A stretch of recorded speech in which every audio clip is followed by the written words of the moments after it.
Assalamualaikum warahmatullahi wabarakatuh.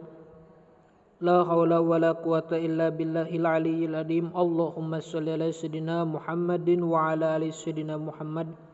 Rabbi shrah li sadri wa yassir li amri wahlul 'uqdatam min lisani yafqahu qawli.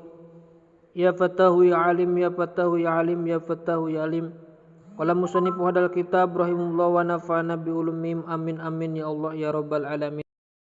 Urang neraskeun deui kana hanca ngalugot matan kitab Sapinah nyaeta bagian pasal surutus sujud. Bismillahirrahmanirrahim. Paslun ari ieu eta hiji pasal surutus sujudi ari pirang-pirang syarat sujud. Sab'atun eta ayat 7 janten ari syarat sujud ayat 7. Ayat sujuda tegasna kajian sujud jalma ala sab'ati adoin netepan 7 pirang-pirang anggota sujud. Anu nomor kahiji tina syarat sujud teh nyaeta si jalma teh kudu sujud kana 7 anggota sujud. Janten berarti tarang dampalengan 2 tuur 2 sinareng ramo suku 2. Wa antakuna jeung yen bukti jabhatuhu narima tarangna si jalma jabhatuhu narima tarangna si jalma maksupatan eta anu dibukakeun.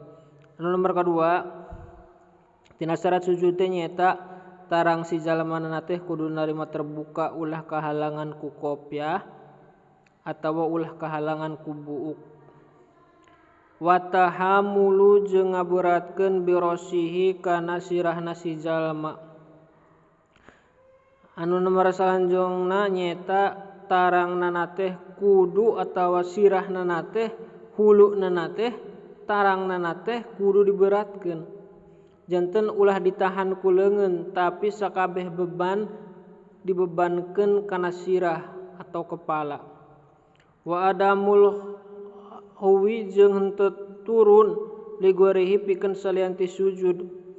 Nomor salajengna nyaeta urang teh ulah turun salianti pikeun rek sujud kitu nya. Wa ala yasjuda jeung yen teu sujud si jalma ala sayin kana hiji perkara yataharaku anu narima usik bir harkatihi ku usikanana si jalma. Anu nomor salajengna nyaeta urang teh ulah sujud kana perkara ku anu eta perkara usik ku usikna jalma nu sujud. Seperti sorban. Tah urang teh ulah sorban teh dirundaikeun ka handap terus ku urang kasujudan eta teu meunang ieu. Sujud kana sorban sabab sorban narima usik ku usikana jalma anu salat.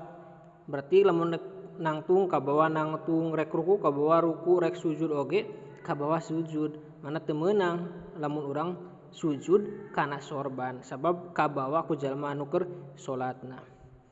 Waratifa waspalihi jeung ngaluhurkeun anu panghandap si jalma ala alihi jeung ngahandapeun anu pangluhur-luhurna ti si jalma. Anu nomor salajengna nyaeta urang teh kudu ngaluhurkeun anu panghandap-handapnya contohna bujur bokong eta bokong teh kudu narima terluhur dina nalika rek sujud jeung anu pangluhur-luhurna jadi anu panghandap-handapna. Janten sujud teh kudu bener. Wa tumaninatu jeung tumaninah pihi dina itu sujudin nalika sujud urang teh kudu tumaninah minimal saukuran maca subhanallah subhanallah. Janten ulah kagancangan kudu tumaninah. Sakitu wae hapunten bilih aya kasalahan dina ngajelaskeunana dina logatanana. Wallahu alam. Wassalamualaikum warahmatullahi wabarakatuh.